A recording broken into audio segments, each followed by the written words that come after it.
আজ সকাল সকাল বেরিয়ে পড়েছিলাম বিহারের ভাগলপুরের উদ্দেশ্যে। মালদা থেকে সকাল 6টায় ছিল আমার ট্রেন, তাই ভোর 4টে উঠে পড়েছিলাম।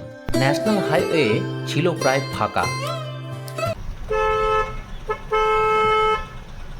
খুব বেশিক্ষণ লাগলো না মালদা পৌঁছতে। স্টেশনে এসেই চায়ে চুমুক দিলাম ঘুম ভাঙানোর জন্য। হাতে তখনও প্রায় আধ ঘন্টা বাকি। এসে দেখি অমৃত ভারত এক্সপ্রেস দাঁড়িয়ে, যেটা যাবে বেঙ্গালুরু সকাল 8:50 মালদা থেকে। এরপর আমাদের ট্রেনেরও আসার সময় হয়ে এলো। মালদা থেকে ভাগলপুর যাওয়ার আমাদের ট্রেন ছিল কিউল ইন্টারসিটি এক্সপ্রেস।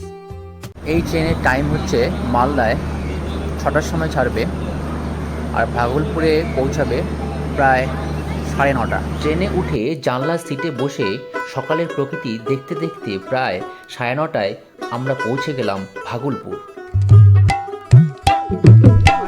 মাঝারে রাখিব ছেড়ে দেব না, তোমার রীত মাঝারে রাখিব ছেড়ে দেব না।